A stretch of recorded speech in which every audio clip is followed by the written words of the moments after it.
With me, I have Dr. Sabelo Mbokazi. He is the head of the Labour, Employment and Migration at the African Union Commission.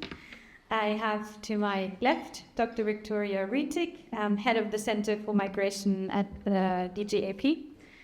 Then Mr. Robert Rybicki, welcome also, from DG Home, the European Commission. He is International Affairs Officer. And Dr. Linda Oucho, from Director of AMADPOC and also part of the DYNAMIG Consortium. Welcome, everyone. I want to make this more of a conversation, so I will ask each of you a question, and we enter a bit into the discussion, but then also open up to the plenary, not too late. I want to start with you, Dr. Sabelo.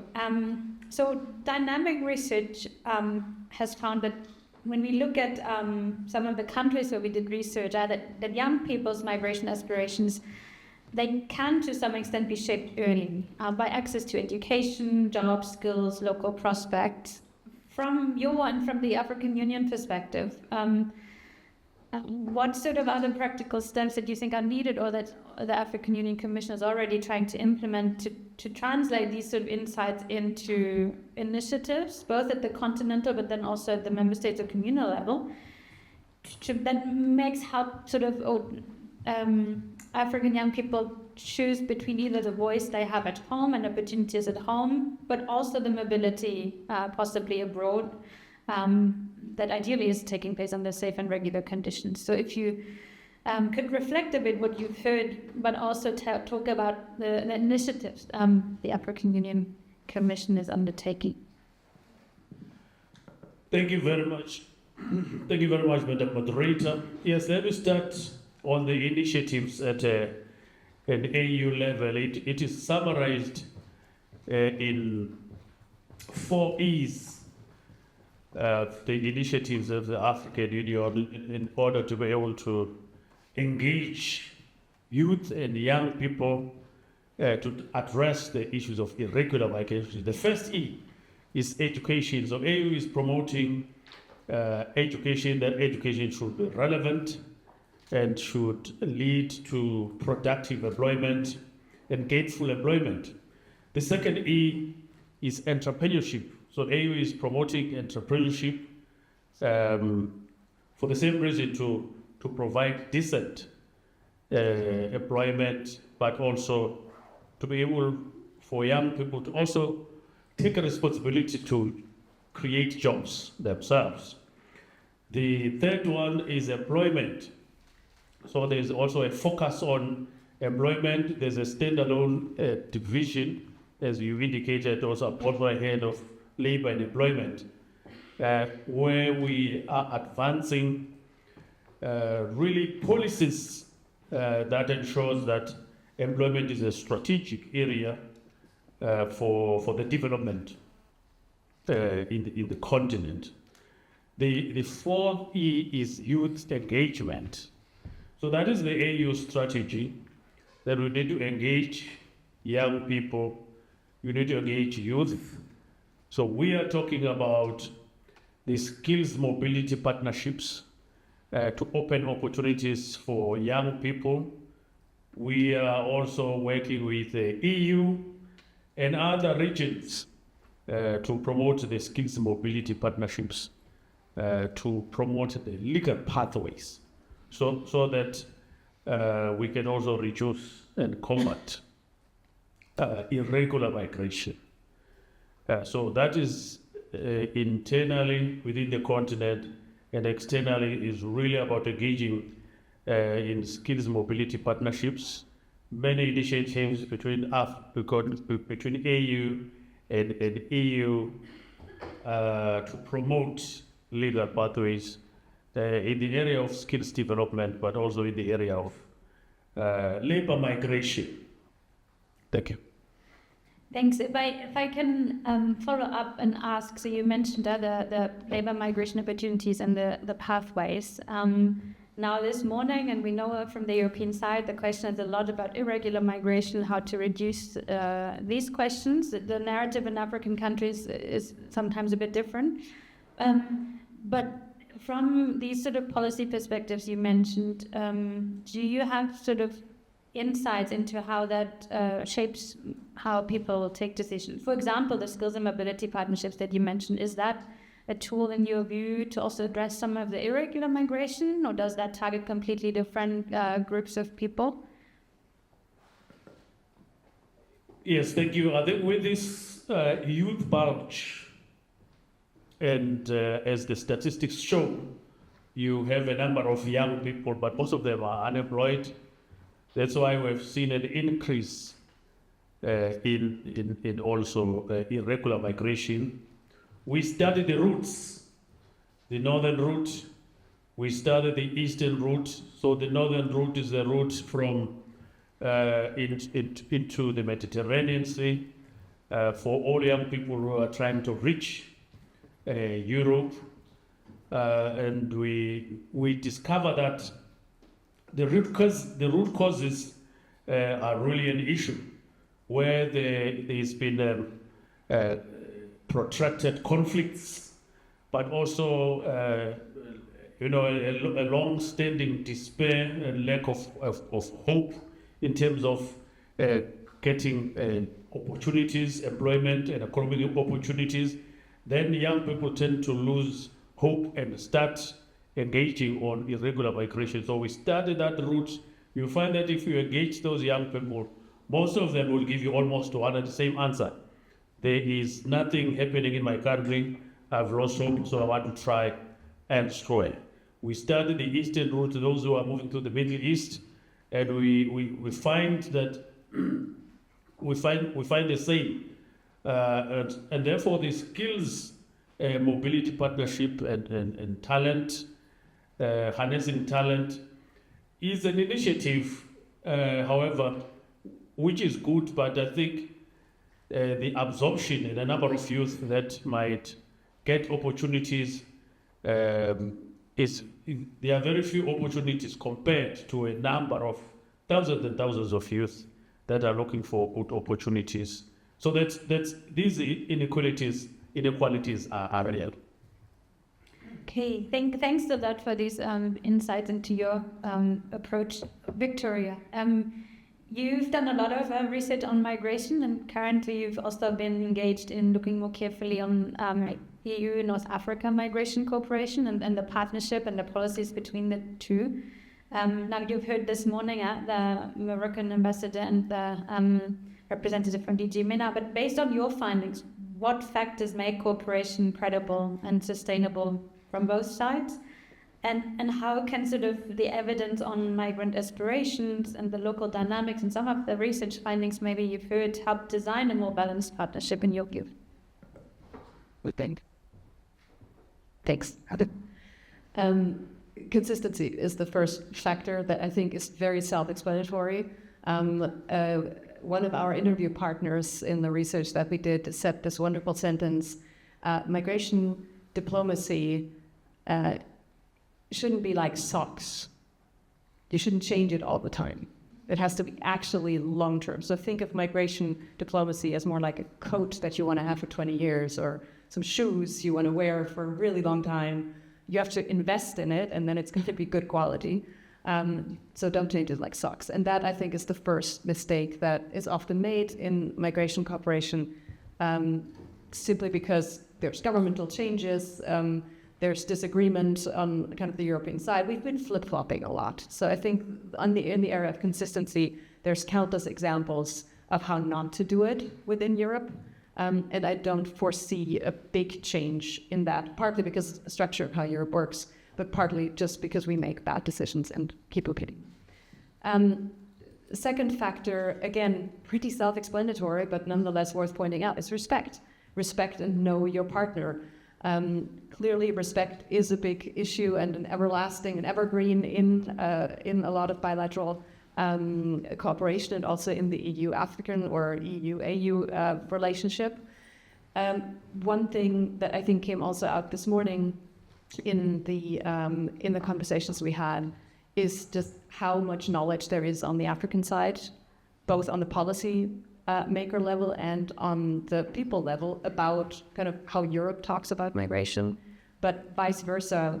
we really don't return that favor. So the knowledge amongst European policymakers about conditions in Africa, how African countries talk differently about migration, how some of their terminology is different from ours, really, they often don't do their homework sufficiently before entering into negotiations. So that makes it quite easy also for the other side to exploit that, because if you know more about your negotiation partner, then obviously you're going to usually leave with better results than when you go in not knowing so much. And I think that is one of those, dirty underbelly truths about migration cooperation. We often think about power relations, and there's a great inequality, but there's also leverage inequality. And leverage in any negotiation, if one side needs something really desperately from the other side, doesn't matter how much power that side has. The weaker part in any negotiation can get what they want if they have good leverage. And I think that's precisely what we're seeing in the field of migration. You wanted to interrupt me, so I can do a full stop here, but I could also continue. No, I do want to continue because I want to talk also more later about your research on conditionality, which links sort of to the leverage. Because in this new multi-annual financial framework, we have sort of a hard conditionality clause, but we'll come back to that and also on your research. But I turn to Robert. So is the EU flip-flopping too much? So the EU has the approach to migration management or governance also with partners, tries to combine different elements from mobility partnerships to return agreements, support for local opportunities, and sort of addressing the root causes that we've heard this morning. How do you see the right balance between these different pillars? And maybe to respond to Victoria about the flip-flopping question. And what lessons can you sort of see in the last years of this approach about what effect this has on people actually making decisions? So a lot of it is trying to reduce irregular migration, which is linked to decisions, or it's trying to attract people. So if you could talk a bit about what lessons you've learned from DG Home's perspective.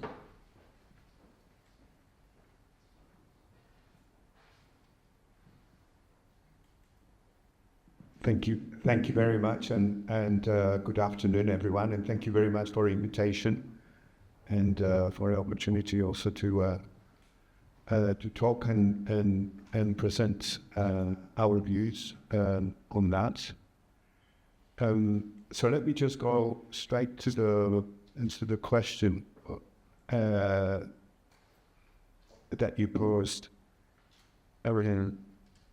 I think it's what you said is from your research. That's a key element. The partnership, understanding and building and making sure that this what we do lasts for longer than from one meeting to another. I think what we've learned from the migration crisis and from our cooperation now in the last years, as far as I remember, is that we should avoid a situation where we only turn to our partners in Africa or anywhere else in the third countries because we have a province and we need to react, but there is either a migration crisis or there is something else popping out, and then we need their help because that's the response our politicians expect from us when the crisis appears on our shores. So I think that's an important lesson that we learned from the migration crisis. And since then, what I see and what we see, colleagues in DG Home, that we must invest in a long-standing relationships and mature projects. So we have those migration dialogues that we have with Africa, and then there is this Rabat process and Khartoum process where we try to engage and explain our policy to our partners and also learn from them why certain things that we take for granted in Europe are just not cannot happen from one day to another. On On the second part of your question, I think it's also linked to the first observations, because in the last year, especially now, we do see that what everyone, I think, wants to avoid is the irregular part of the migration management. We just want control. We want legal pathways. We want mobility. We want to explore options for the youth. But obviously, irregular migration is something that also has an impact on the general view on what migration is and how we manage, especially in Europe, migration at home in the European Union. So I think without looking into that part, it's very difficult to have a good and comprehensive approach to migration management. And I must say that with the first part and taking seriously our partners and investing in cooperation, in the last year or so, we see a substantial decrease in irregular migration. This is something that I think is helped us to look at those other areas of migration management, as I said, the mobility and legal pathways and so on, and also protection of people who are really in need in a sort of less stressful manner. And with that, we don't have to panic. We are not in emergency mode anymore. We can focus on what really brings a result and might bring results in a lot. So that would be for now. Thank you. Thank you so much. I have just one quick follow-up question, because you mentioned something interesting about there has been the reduction in irregular migration. If we read sort of the framings from von der Leyen, the Commission on that, why that is, the success is credited to certain partnerships.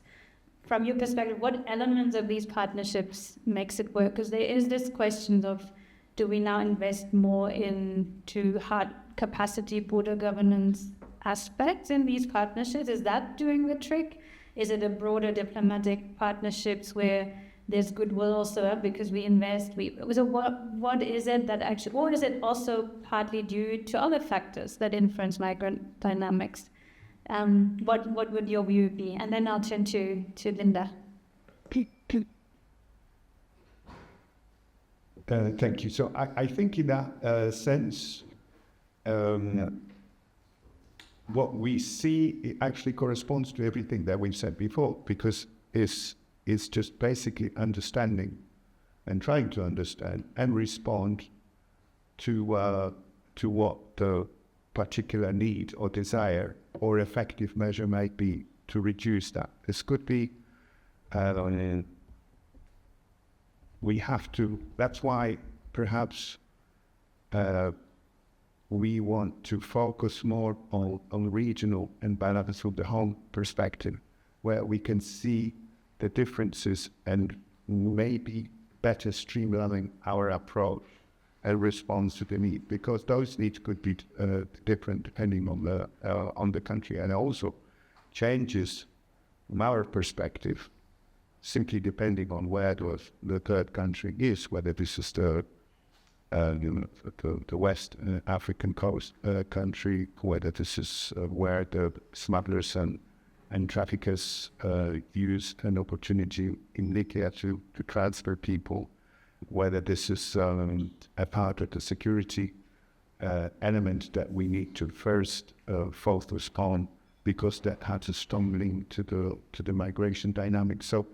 So that is just better understanding on the dynamics within, I think, helps us to better respond, because not always financial assistance helps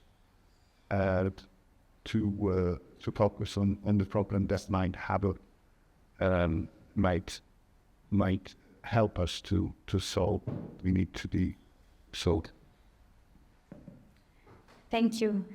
Moving from the partnership or the policy level to the migrants also. Linda, you've been doing a lot of research talking to a lot of migrants, specifically in the Kenyan context, how people sort of think about the policy that exists, options for labor migration, how they navigate maybe choices of irregularity. What do you want, or what do you feel sort of policymakers that you also speak to often misunderstand about the way people make these decisions? Thank you for that question. This is an interesting question because I feel like when you talk to policymakers, they focus on the primary reason that takes someone to a particular destination, which is obviously economic, and that's all the papers we get. Economic, better employment opportunities. But when you listen to the narratives and the stories behind their decision making, there's other aspects that are social, cultural, environmental, that are driving them to move out of a particular locality. And sometimes this drive is because they have tried, because we find young people are always thinking about opportunities within their locality, then to the next country if it's available to them, and then the next region, and then the next continent. But in Kenya, we do find there's a huge culture of migration, because I remember back in the day, in the 90s, everybody was going to the UK, everybody was going to US, Canada, because of what we saw in the media. Because we saw it was a lot of opportunity of milk and honey, and we wanted to also drink that milk and honey as well, and enjoy it. And we saw the results of that in terms of housing, clothes, material things. So I think that young people were driven by what they were seeing as an impact, the monetary returns. And also I remember at some point, the young people were saying, if you get a second passport or second citizenship, you'll be more valuable when you return. You'll get a better job, a better pay, a better everything, better lifestyle. But I feel like that is shifting at the moment. Younger people are seeing value in their countries of origin.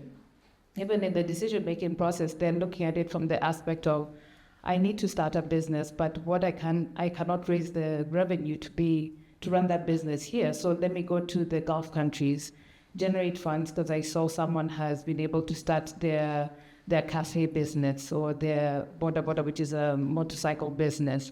And for them, they just need something to start a business. So it's always that aspect where younger people are looking at that circular migration aspect that is happening. I'm going to get what I need to come back and start something else. So I feel like when we're looking at decision making, let's not focus on the economic. Let's focus on the social aspects. What is driving them from their community? And it's not even driving, it's just like, what do you need as a person for you to get to the next stage in life? And also the life course or life stage matters. Because if you're young, you want adventure, you want opportunities, you want to see other aspects of it. And culturally also there's that aspect of, there's that expectation as the elder child, you need to take care of the home. As the elder male, you have to take care of the home if there's a male child in the house for those communities. So I feel there's so many factors that we need to look into, and how does that come into policy? How do we frame that into our policy? Because all labor migration opportunities are economic related. What about the social cultural element? Education comes in, but then there's that aspect of economic is still the driving force. So I feel like if we expand our focus and we ask the right questions, we'll be able to understand a much more broader understanding of why people are migrating. And when we add gender, class, age, education, it even complicates it even more, but we have a better understanding of who's migrating at that point. So decision making is not a single reason, it's multiple reasons. And I think it still has to be looked at holistically in terms of going and coming back, not just one-way street. Thank you, Linda. Indeed, the social aspects, and partly also the question of hope that we examined through the dynamic research. Turning back in your research, but also in the policies, do you feel that is sufficiently taken into account? Is it mostly economic? Do you feel there's a good mix of policy to address all these issues? How would you see that? Well, thank you. We need research to be able to drive policy formulation, policy making. So we need evidence to be able to drive policy. The policies that work. So definitely we try in our programming at AU to include the academia We have a relationship with a few universities because we see the value, but also we have established EU migration centers, one in Bamako, that is Mali, one in Morocco, Rabat, that specifically work on collecting data, analyzing data. We have another one that is supposed to be in Khartoum, a migration center that's supposed to focus on data and information around human trafficking and smuggling of migrants. So there is a lot of focus on knowledge product to drive our policies. Thank you. Thanks. Victoria also and Robert, so the migration decisions to respond is not to economic realities only, but about expectations, social norms, as Linda has mentioned, sometimes trust in institutions. Do you feel that is sufficiently reflected in some of the policies that you look at? Yes, and also from the DG Home perspective, do you feel you take these factors into account?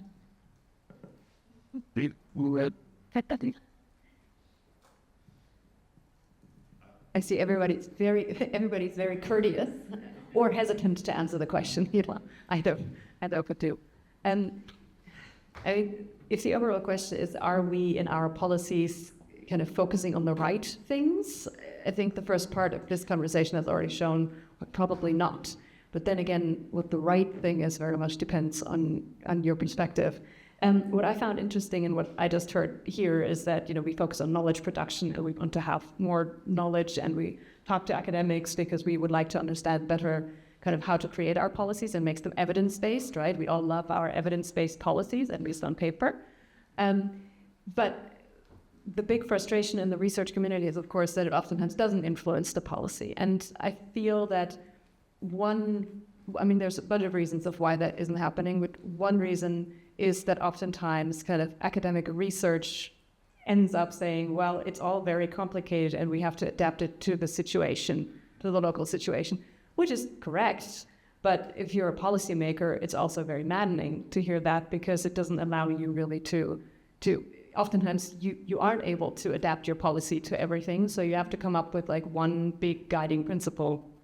And then so that is it's just hard to do. So there's a certain disregard also of the great research that is being done, sometimes because it's not translated into the language of policymaking. But more often, I would say, especially in the last few years, migration research is disregarded because there's just so many other policy areas that are, in the end, valued as more important. Now, that may sound counterintuitive because we're all talking about migration the whole time, right?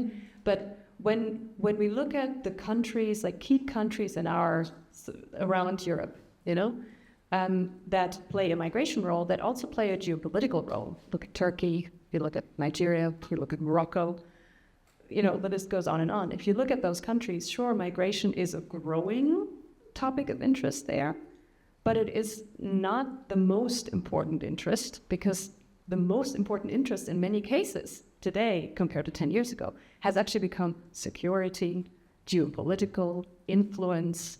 Because the entire system is changing so much, I think we're thinking much more in terms of spheres of influence and where do we need to have like a footprint. And so when it then comes to actually shaping with policy and the bilateral relationship with another country, oftentimes the migration consideration, as important as it may be, kind of falls to the wayside of other policy interests. And then in smaller countries that have just less geopolitical interest, migration takes over everything else and then dominates the relationship. So we have this really messed up situation where sometimes migration is like the big bully that takes over everything in the relationship, much to the chagrin of the countries. And then in the countries where numerically it would actually matter, migration interests are kind of, put to the side a little bit. I'd agree, but I would add a point on countries that are important both geopolitically, but also from a regional migration perspective, let's say North African countries. I would say that indeed other topics may be even more important than migration, but migration, I would say, also crowds out even less important things. And this is maybe the sort of more normative aspects of rights, of governance. And I would say here, this is interesting because it comes back to some of the drivers of migration and the hope, the inclusivity, where I feel this is an interesting paradox because on the one hand, you want these sort of impacts on stability, governance questions that influence migration. On the other hand, the sort of, let's say, cooperation or deals that you have on migration actually crowd out certain other things that you don't raise. Would you see that similarly? And what may be your reflection because you're involved in these partnerships? That is, I think, an excellent question. And let me start with what I think was one of the key lessons learned from the migration crisis and the way we operated. So we have understood now that on our line, and this would be a DG Home, different DGs that have different files, we cannot really respond effectively to any challenges that we might have. So that's the big lessons. We wanted, and we have been now tapping into the resources that we have, which is colleagues in development, in interpol, hundreds, if not thousands, of people around the world who are observing the dynamics in the countries that are obviously, this is not the constant situation. The things change all the time. And we need to make sure that we respond to the actual needs, which will be changing. And I think that's one of those elements that are vital. And I think that's, it started with all this, our vision of how we can support and more our financial assistance and how the projects or actions are being developed, which now has been transformed into really a responsive tools that we developed. All the financial mechanisms that we have help us to respond faster and also like more appropriate to the needs of the country. So, and together with the research that we do, and this is that's a lot has been done, and maybe quite a substantial also resources are being as having to them, together with the practical knowledge of the colleagues from the External Action Service, or also from INFAP in the delegation, that they help us to understand precisely what we are talking here, whether this is just a migration issue, the reason why people go or come on, or leaving the country, or coming into countries as refugees, whether this is just a migration issue or this is an issue that is a political issue because there are certain dynamics that we don't understand here in Brussels. So that I think it's an element that we are trying to understand better and better, and hopefully we get in there. Thank you. Thank you.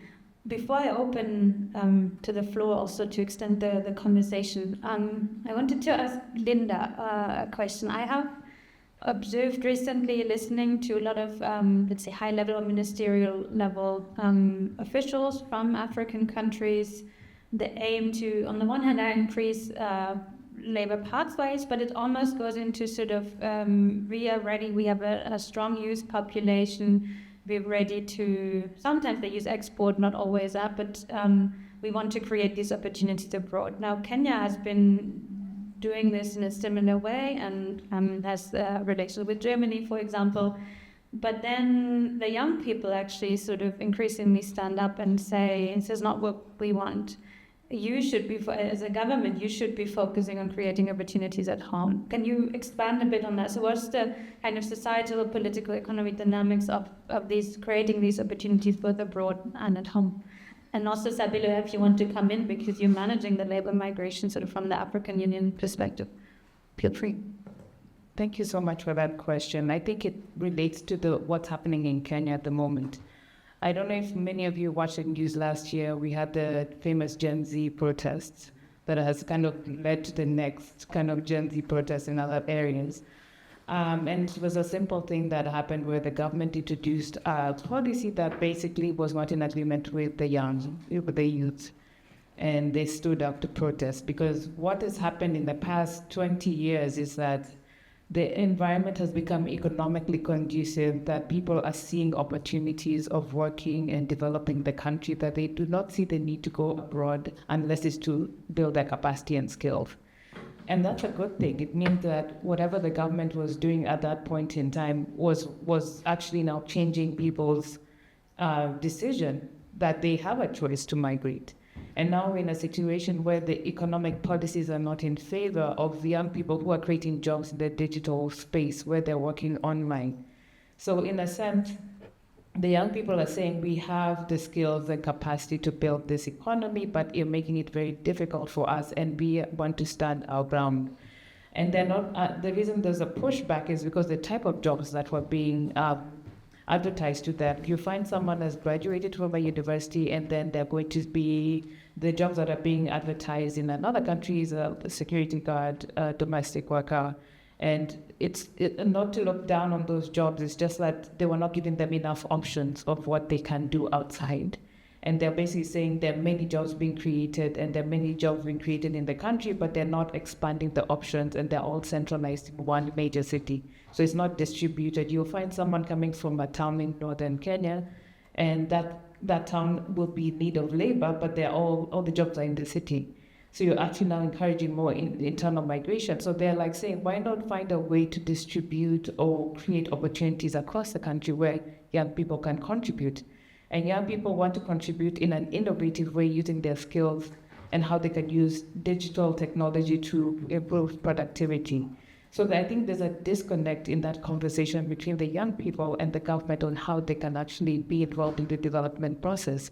So the pushback is for them to say, we have an opportunity to build our economy and we want to stay, so you should actually be creating more jobs instead of disrupting the economy and making it difficult for us to find jobs. Most of them found jobs online. There are lots of social media jobs that they're doing campaigns, they're working in even with government offices, they're doing the tweeting and everything and LinkedIn. But now it's getting increasingly difficult because now there's a digital tax or there's some tax measure being put in place. So young people are trying to push back to be able to say that create opportunities here. So migration is a choice when we're making the decision to go abroad, and it has to be based on what we need and not what the government needs. Because now there's an interest in remittances. When they're talking about labor opportunities, it's all about the remittances being received, financial remittances. They may just put that specifically. But they're not interested in, or they've not created pathways for those who develop skills abroad to come back and contribute to emerging economies, whether it's in agriculture, whether it's in health. It's always in real estate, something tangible in the private sector. So I think they need to open up opportunities in that way. If they want to facilitate that, then at least look at it as a full migration cycle, not going and not being able to come back with the skills that they attained abroad. Thank you. Yes, labor migration is one of the key priorities for the African Union. There is a big project that we are running, or program, which is called Joint Labor Migration Program. Is usually abbreviated as JLMP, which involves the implementing partners as ILO, implementing partners, IOM. This is coordinated by African Union. So as the ambassador indicated in the morning, most of the migration is within the continent. About between 80 and 85% is within the continent. And through the Joint Labor Migration Program, we are building the capacity and supporting member states on labor migration governance, both for internal purposes, but also for external. One of the areas is that we have focused on to build the capacity of member states. It's negotiation, if it's external labor migration, negotiation with other countries who maybe require labor migrants or migrant workers.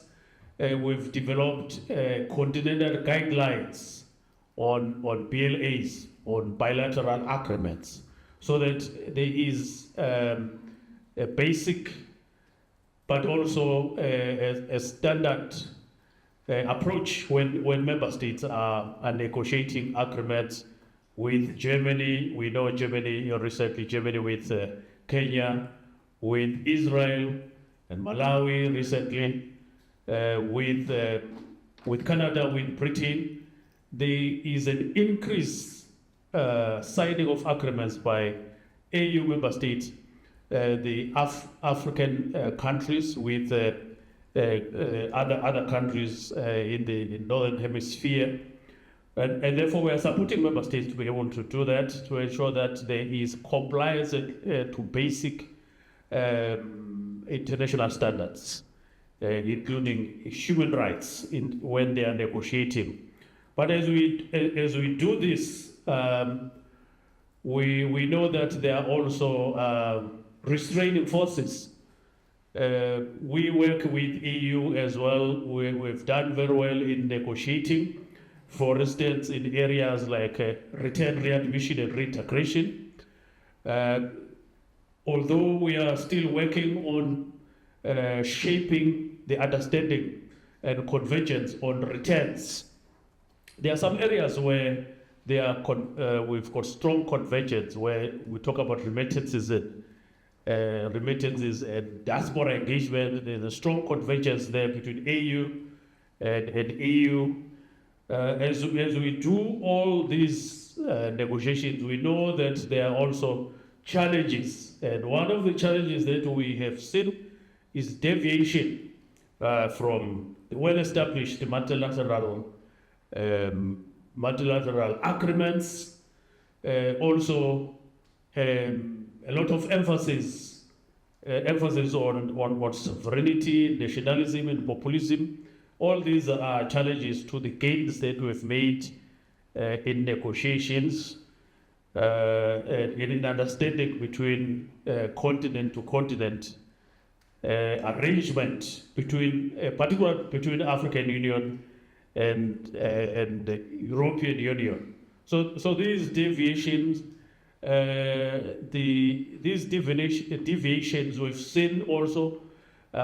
Externalization of borders, externalization of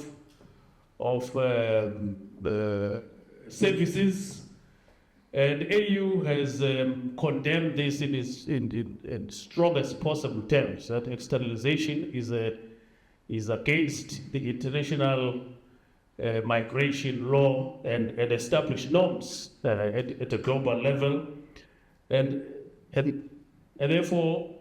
Yes, there are gains in terms of labor migration agreements, developing the legal pathways.